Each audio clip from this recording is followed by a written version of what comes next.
Hello friends, welcome in this class in science pro biology. तो जैसा कि आपको पता है कि आप सभी का यहाँ पे आईसीएमआर की तैयारी चल रही है और आईसीएमआर की तैयारी करने के लिए हम आपकी तैयारी को इन्हांस करने के लिए पीवाईक्यू को डिस्कस कर रहे हैं। तो इस सीरीज़ में यह हमारा 76 नंबर पीवाईक्यू है और डेफिनेटली आप नोट्स बनाते रहिए, क्योंकि इस चैनल से जितना भी पढ़ाया गया है सीधा का सीधा क्वेश्चन हर जगह रिपीट हो रहा है। तो आपके फ़ायदे की बात है, नोट्स बनाइए, 10 से 20 मिनट आप दीजिए। डेफिनेटली मैं थोड़ा ज़्यादा डीप में डिस्कस करता हूँ तो 5 ही क्वेश्चन 20 से 30 मिनट में हो रहे हैं, बट टेंशन ना लीजिए, इस क्वेश्चन से ये क्वेश्चन रिपीट नहीं होगा, पर कंसेप्ट रिपीट होगा जो मैं आपको बता रहा हूँ। तो इस क्वेश्चन को हम देखते हैं। इस क्वेश्चन में सबसे पहला बात है कि इन्होंने पूछा है what will be the probability for of getting capital A capital B and capital A capital A capital B genotype if the plant sorry if the plant with the genotype capital A small a capital B small b self fertilize। एक यहाँ पे line दे रखा है जो आपको याद रखना है। आपको याद क्या रखना है, देखो यहाँ पे इन्होंने दे रखा है कि A and B are not linked. तो आप याद रखिएगा कि ये जो का पूरा क्वेश्चन है ये बेसिक जेनेटिक्स से है और बेसिक जेनेटिक्स का मेंडल का लॉ जो है उससे पूछा गया है और मेंडल के लॉ का डाईहाइब्रिड क्रॉस की बात यहाँ पे हो रही है। मतलब मेंडल ने दो तरह की बात करी थी, मोनोहाइब्रिड और डाईहाइब्रिड क्रॉस, जिसका दो प्रिंसिपल है। एक है आपका law of purity of gamete या लॉ ऑफ सेग्रीगेशन, एंड दूसरा जो है वो था आपका इंडिपेंडेंट असॉर्टमेंट का। और इंडिपेंडेंट असॉर्टमेंट का था, द रीज़न इज दैट कि वहाँ पे ए और बी लिंक्ड नहीं थे। ओके, तो यहाँ पे याद रखिएगा कि मेंडल की जितनी भी स्टडी हुई उसमें कोई भी जीन लिंक्ड नहीं था, इंडिपेंडेंट असॉर्ट हुआ और सेग्रीगेशन हुआ है हर एक जीन का without influence of the other gene. अब अगर हम आपसे यहाँ पे कहे डाईहाइब्रिड क्रॉस की, तो जब आप कैपिटल ए और कैपिटल बी को अगर आप क्रॉस कराते हो, मतलब हम क्या कर रहे हैं, प्योर लाइन को आपस में क्रॉस करा रहे हैं। अगर हम इन दोनों को क्रॉस कराते हैं तो F1 जनरेशन में आपका capital A small A capital B small b ये आता है और यह जो है आपका हेट्रोजाइगस कंडीशन है। हेट्रोजाइगस कंडीशन है, तो यह आपका हेट्रोजाइगस कंडीशन है। और अगर हम हेट्रोजाइगस कंडीशन की सेल्फिंग कराते हैं, देखिए ट्रेडिशनल वे में अगर आप इसको स्टडी करते हो तो आपको ये पता होगा कि यहाँ से हम पूनेट स्क्वायर बनाते हैं, टोटल गैमीट इस इंडिविजुअल से 4 बनेगा और टोटल गैमीट इस इंडिविजुअल से 4 बनेगा और इंडिपेंडेंट असॉर्टमेंट होगा। और यहाँ पे आपका क्या होगा कि टोटल 16 प्रोजनी बन सकती है इन दोनों के, मतलब इन दोनों में क्रॉस कराया जाए। तो ये ट्रेडिशनल मेथड है जिससे आप इसे सोल्व कर सकते हो, बट हम यहाँ पे अब आपको एक टेक्निक बताने जा रहे हैं जो आपको काम आ सकता है। वो देखिए, सबसे पहले यहाँ के बाद आपको अगर जीनोटाइप पता करना है कि प्रोजनी में कौन कौन से जीनोटाइप है, तो आप इसे इस तरह से लिखोगे, capital A capital A capital A capital A capital A capital A. 3 बार आपने लिख दिया capital A capital A capital A capital A. फिर आप यहाँ पे लिखोगे capital A small A capital A small A capital A small A, और उसके बाद 3 बार लिखोगे small A small A small A small A और स्मॉल ए स्मॉल ए। तो इस तरह से आपका इस तरह से आपने ए को लिख लिया। अब बी को भी इसी में लिखो, बट यहाँ पे क्या याद रखोगे, बी बी, यहाँ पे होगा बी स्मॉल बी, यहाँ पे होगा स्मॉल बी स्मॉल बी। उसी तरह b b b small b small b small b, capital B capital B capital B small b and small b small b. अब आप इसको क्या करोगे, यहाँ से ही आप इसी पॉइंट से आप यहाँ पे लिख लोगे जीनोटाइपिक रेशियो। अब याद रखिए, जब हम मोनोहाइब्रिड क्रॉस की बात करते हैं तो मोनोहाइब्रिड क्रॉस का जो है जीनोटाइपिक रेशियो 1:2:1 आता है और फिनोटाइपिक रेशियो 3:1 आता है। अगर जीन लिंक्ड होगा तो यह वाला नहीं आएगा, याद रखना ये वाला नहीं आएगा। अगर जीन लिंक्ड है तो मेंडल का रेशियो नहीं आता है।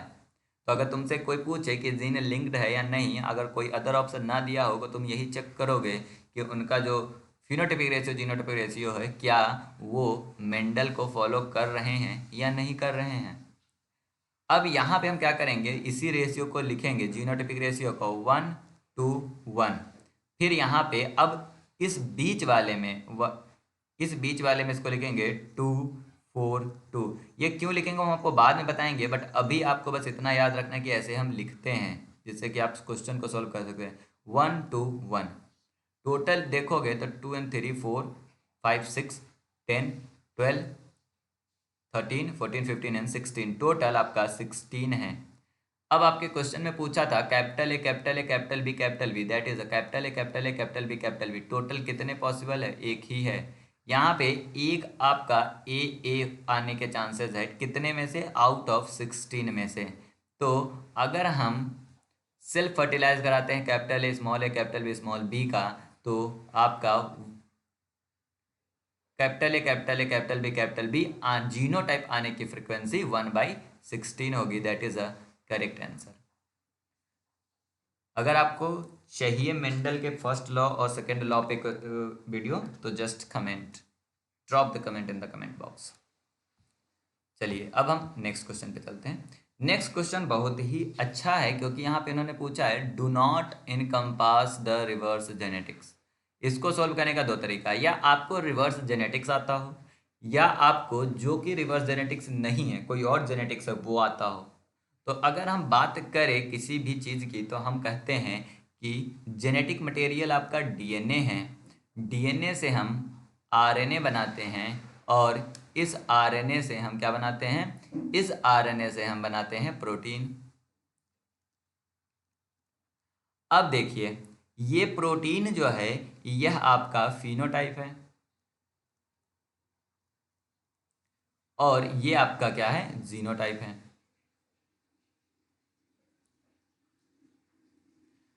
अब इसकी पूरे ये जो यहाँ से यहाँ तक मैंने करा, इसकी स्टडी करने का दो तरीका है। एक तरीका है कि आप यहाँ से शुरू करो और इसको, मतलब यहाँ से शुरू करके यहाँ तक पहुँचो। एक डायरेक्शन क्या है कि यहाँ से शुरू करके आप यहाँ तक आओ, एक तरीका ये है। दूसरा तरीका आप यहाँ पे क्या है कि हम फिनोटाइप से शुरू करेंगे और जीनोटाइप तक जाएंगे।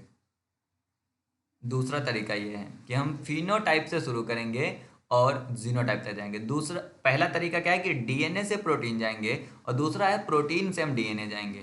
पर क्वेश्चन ये है कि मेंडल का जो नियम था, उन्होंने फिनोटाइप पहले देखा था और उसके बाद उन्होंने टेस्ट क्रॉस लगा के और बैक क्रॉस लगा के, ये सब लगा के उन्होंने जीनोटाइप पता लगाया था।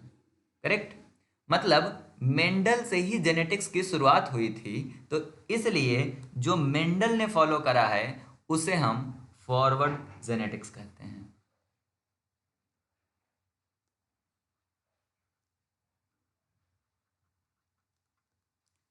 मतलब हम पहले म्यूटेंट फिनोटाइप का पता लगाएंगे। हम क्या करेंगे, पहले म्यूटेंट फिनोटाइप का पता लगाएंगे, या कह सकते हो कि हम फिनोटाइप का पता लगाएंगे पहले।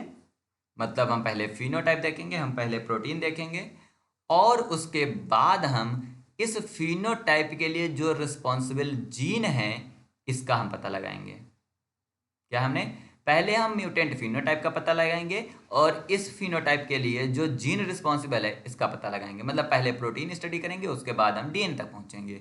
That is called a forward genetics. दूसरा, अब यहीं पे समझो कि इसको उल्टा कर दो। उल्टा करने का मतलब है कि आप पहले जीन सीक्वेंस की स्टडी करो, जीन सीक्वेंस की, और जीन सीक्वेंस के बाद आप ये पता लगाओ कि, मतलब उसके बाद पता लगाओ कि इससे कौन सी प्रोटीन बना है। तो इस तरह का जो जेनेटिक्स होता है इसे हम बोलते हैं रिवर्स जेनेटिक्स।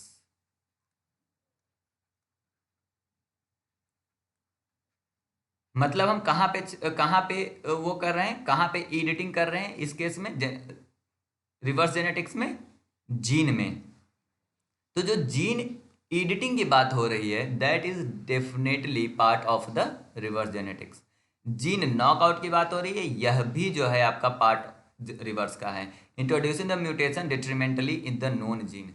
नोन जीन है ना, नोन जीन है मतलब जीन में आप म्यूटेशन कर रहे हो, मतलब यह भी जो है रिवर्स जेनेटिक्स का पार्ट है। सिर्फ एक, वो क्या है, novel gene discovered by the genetic screening. Novel gene का मतलब क्या है कि आपने कोई फिनोटाइप देखा और वह फिनोटाइप आपने पहले कभी नहीं देखा था, या उस फिनोटाइप को देख के, म्यूटेंट फिनोटाइप को देख के आपने उसका जीन का पता लगाया, पता चला कि यह जीन नोवल जीन था। तो आपने फिनोटाइप से शुरू किया और आप जीनोटाइप तक पहुंचे। That is a part of forward genetics, not the reverse genetics. तो रिवर्स जेनेटिक्स की जब भी बात होगी तो आप क्या कहोगे, रिवर्स जेनेटिक्स की जब भी बात होगी तो सबसे पहला क्वेश्चन होगा कि हम जो भी काम करेंगे वो जीन लेवल पे करेंगे, नॉट फिनोटाइप लेवल पे। पहले हम जीनोटाइप देखेंगे, पहले हम जीन देखेंगे, उसके बाद हम उसकी प्रोटीन तक जाएंगे या फिनोटाइप पे जाएंगे। That is a reverse genetics, उल्टा, जो कि फॉरवर्ड के उल्टा है। और फॉरवर्ड जेनेटिक्स में है हम पहले फिनोटाइप देखेंगे और उसके बाद डीएनए तक जाएंगे, जीनोटाइप तक जाएंगे। मेंडल ने जो फॉलो करा है that is a forward genetics. तो मेंडल को हम जेनेटिक्स का इनिशियल पॉइंट मानते हैं, दैट इज द रीजन कि उसको हम फॉरवर्ड जेनेटिक्स बोल रहे हैं, और बाकी को हम, उसके बाद वाले को हम रिवर्स जेनेटिक्स बोल रहे हैं। पर सेंट्रल डोगमा जो होता है वो unidirectional movement of the information है, DNA to protein. Unidirectional में आपके दिमाग में क्वेश्चन आता है कि यहाँ पे आरएनए से डीएनए ही तो बनता है, बट याद रखिएगा कि एमआरएनए से जो डीएनए बनता है वो डीएनए ना हो के सी डीएनए होता है। और ये जो सी डीएनए है इसके पास इंट्रॉन होते हैं, मतलब इंट्रॉन नहीं होते हैं, सिर्फ एक्सॉन होते हैं। बट इस डीएनए में इंट्रॉन के साथ साथ एक्सॉन भी होता है, मतलब द सी डीएनए और DNA is not the same. तो दैट इज द रीजन हम कहते हैं सेंट्रल डोग्मा यूनी डायरेक्शनल होता है, वापस नहीं आता है। थैंक यू, मे बी ये समझ में आपको आया होगा। अगर आया है तो वीडियो को लाइक करके, चैनल को सब्सक्राइब करके इधर उधर शेयर कर दीजिए। चलिए नेक्स्ट क्वेश्चन पे चलते हैं। The smallest unit of genetic material which upon mutation produce a phenotypic effect. मतलब जेनेटिक मटेरियल का वह पार्ट जिसमें म्यूटेशन होने से फिनोटाइप, हमें म्यूटेटेड फिनोटाइप मिलता है, उस पार्ट को हम क्या कहते हैं। तो इससे पहले हम आपको बता दें कि जीन टर्म जो है, जीन टर्म जो है यह जॉनसन ने सबसे पहले यूज किया था। जीन टर्म सबसे पहले जोहानसन ने टर्म ही यूज किया था, और वो भी 1909 में। और जीन को बेसिक यूनिट ऑफ इनहेरिटेंस बोला गया है, मतलब आपके पापा से आपके अंदर जो भी इंफॉर्मेशन आया है, तो वह जिस रूप में इंफॉर्मेशन आया है वह रूप जो है आपका क्या है, जीन है। वो रूप क्या है आपका, वह रूप जीन है।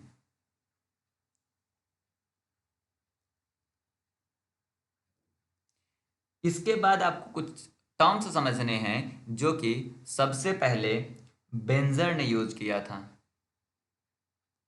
यहाँ पे मैं साइंटिस्ट का नाम इसलिए लिख रहा हूँ क्योंकि कुछ एग्जाम में साइंटिस्ट का नाम भी पूछ लिया जाता है। बेंजर ने 1957 में कुछ टर्म्स यूज किया था, जिसमें पहला टर्म था सिस्ट्रॉन। सिस्ट्रॉन एक्सॉन का जो पार्ट है वही पार्ट सिस्ट्रॉन कहलाता है। मतलब जो पार्ट जीन का फंक्शनल है, क्योंकि जीन के अंदर दोनों है, एक्सॉन और इंट्रॉन है। इंट्रॉन प्रोटीन नहीं बना रहा है पर एक्सॉन प्रोटीन बना रहा है। तो जो पार्ट आपको दिख रहा है या जो पार्ट फंक्शन में है, जो फंक्शनल है, उस यूनिट को, फंक्शनल यूनिट को हम, जीन की फंक्शनल यूनिट को हम सिस्ट्रॉन कहते हैं। सारे सिस्ट्रॉन जो है, हर एक चीज आपका रिकॉम्बिनेशन में नहीं जाता है। जो भी पार्ट आपका रिकॉम्बिनेशन में जाता है उसे हम रेकॉन कहते हैं या रिकॉन कहते हैं। Recombination, unit of recombination recon कहलाता है। सेम जो पार्ट म्यूटेशन में जाता है उसको हम म्यूटॉन कहते हैं। तो यूनिट ऑफ म्यूटेशन जो है वह म्यूटॉन कहलाता है।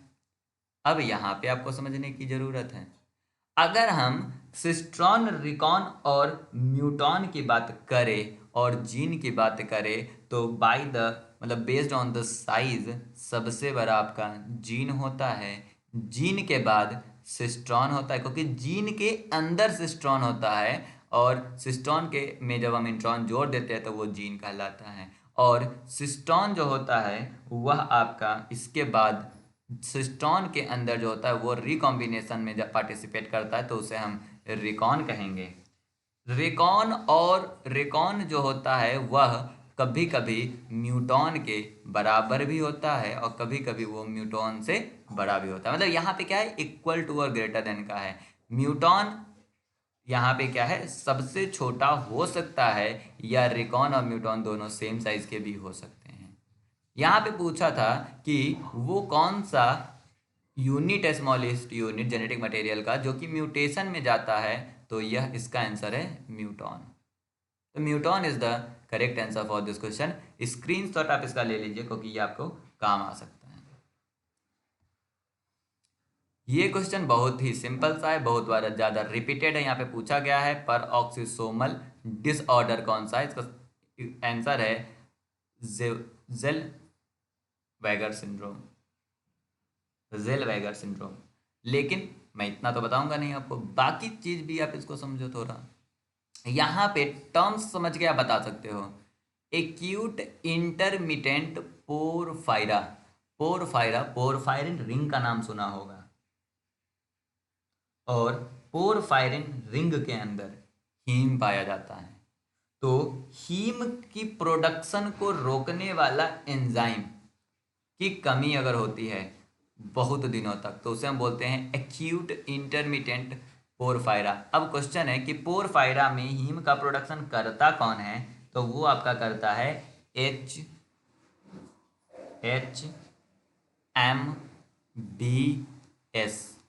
जिसका पूरा नाम है हाइड्रोक्सी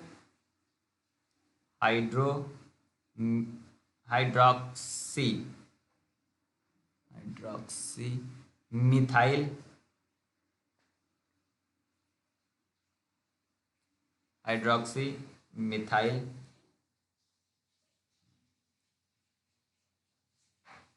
बाइलेन सिंथेटेस।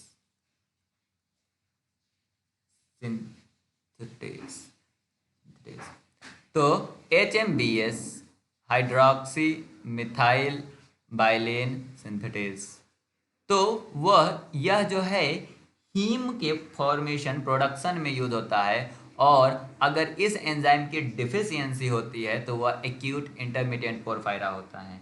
यह जो आपका यहाँ पे बात हो रही है that are the autosomal dominant disease, यह क्या होता है आपका ऑटोसोमल डोमिनेंट डिसऑर्डर,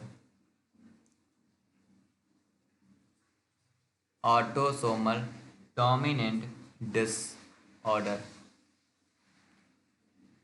दूसरा की बात करते हैं। दूसरा टर्म है माल्प सिरप यूरिन डिजीज। भाई इसमें साफ साफ कुछ तो ऐसा है जो कि यूरिन की बात हो रही है, और यूरिन के अंदर भी किसकी बात हो रही है, मतलब माल्प सिरप की बात हो रही है। मतलब माल्प सिरप का मतलब है कि कुछ मिठास टाइप का या इस तरह का कुछ होगा, या सिरप में से स्मेल आता है उस तरफ का होगा। तो मतलब स्मेल आ रहा है यूरिन में से आ रहा, तो इसका मतलब है कि कहीं ना कहीं कोई ना कोई जो आपका बॉडी के कंपोनेंट है, प्रोटीन है, उसके जो कंपोनेंट है उसमें कमी हुई होगी। और प्रोटीन जो होता है वो अमाइनो एसिड से बना होता है, और अमाइनो एसिड में कुछ अमाइनो एसिड ऐसे होते हैं जो ब्रांच्ड होते हैं। तो अगर ब्रांच्ड अमाइनो एसिड अफेक्टेड हो जाए, या ब्रांच अमाइनो एसिड में मतलब ब्रांच अमाइनो एसिड्स जो है उससे कोई रिलेटेड डिजीज है, उसकी डिफिशियंसी से या उसके ब्रेकडाउन में दिक्कत होने लगे, तो वो ब्रांच अमाइनो एसिड आपके यूरिन में चली जाती है, जो कि एक स्मेल बनाती है, जिससे माल्ट सिरप की तरह स्मेल आता है, और वो यूरिन में से आता है। That is the reason malt syrup urine disease के नाम से जाना जाता है। यहाँ पे आपका कौन सा अमाइनो एसिड प्रभावित होता है? ब्रांच चैन अमाइनो एसिड। कौन कौन से अमाइनो एसिड ब्रांच चैन है, ये भी यहाँ पे याद कर लो। ल्यूसिन, आइसोल्यूसिन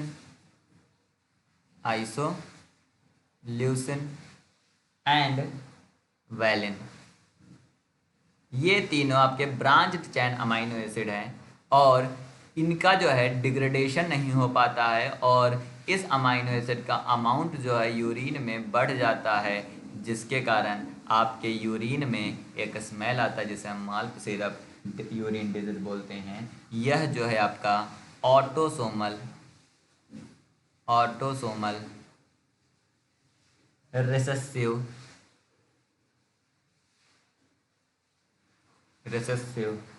मेटाबॉलिक डिसऑर्डर है।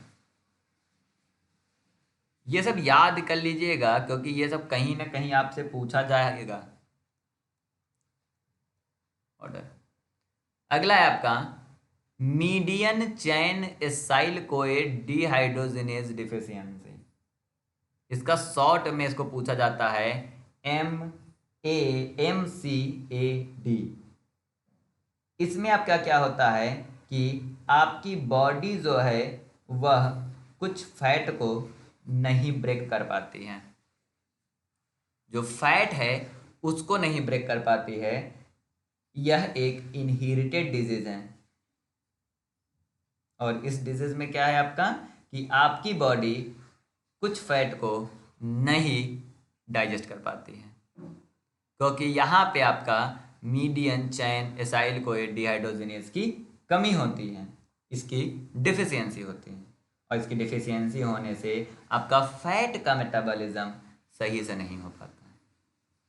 लास्ट में आपका है कि ज़ेलवेगर सिंड्रोम एक मेटाबॉलिक डिसऑर्डर है, वो भी इनहेरिटेड, जिसमें हमारा पेरोक्सिसोम अफेक्टेड होता है। तो अब अगर ये कोई भी क्वेश्चन कहीं भी पूछा जाता है तो आप इसे बहुत ही आसान से कर सकते हो। मैं इस चीज़ को मान के आगे बढ़ता हूँ, स्क्रीनशॉट आप इसका ले लो। यहाँ पे क्वेश्चन पूछा गया है, which of the following repair pathway can faithfully repair a double standard DNA break. बस यहाँ पे एक दो बात याद रखना। सबसे पहला बात, क्या बात हो रही है? फेथफुल, नॉट की कौन सा रिपेयर करता है। यहाँ पे डबल स्टैंडर्ड ब्रेक को बेस एक्सीजन रिपेयर सिस्टम से भी हम करेक्ट करते हैं, बट वो तब करते हैं जब डैमेज जो होता है वो ऑक्सीडेशन, डीएमिनेशन या एल्काइलेशन से हुआ हो, जिसे हम बेस लीजन कहते हैं, और जिसमें जो एंजाइम यूज होता है उसे हम DNA ग्लाइकोसाइलेज कहते हैं।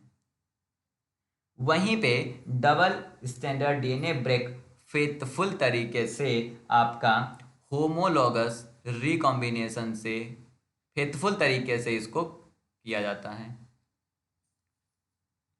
अगर आप डबल स्टैंडर्ड ब्रेक को फेथफुल तरीके से रिपेयर करना चाहते हो तो आप होमोलोगस रिकॉम्बिनेशन बॉडी हमारी कराती है, ना कि बाकी नॉन होमोलोगस इंटरजॉइनिंग फेथफुल नहीं है। बेस एक्सीजन प्रिंसिपल और न्यूक्लियोटाइड एक्सीजन रिपेयर, इन दोनों में बेस में ही न्यूक्लियोटाइड की बात हो रही है, दोनों लगभग सेम होते हैं।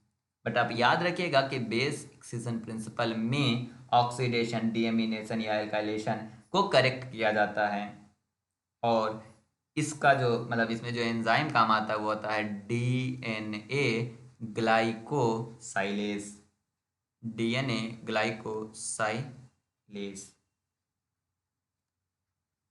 Thank you for watching this video. Share this video with a friend and go and enjoy the PYQ.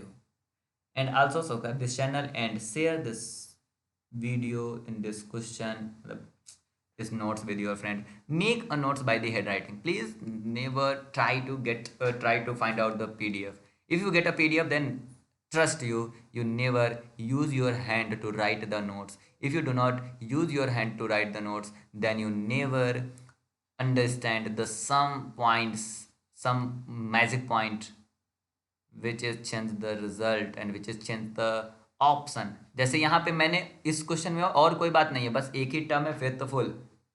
आप नॉन होमोलोगस इन ज्वाइनिंग से भी डबल डीएनए ब्रेक को सही कर सकते हो, बट फेथफुल है या नहीं, that is a matter. Thank you for watching this video. Share this video with your friend. Bye bye.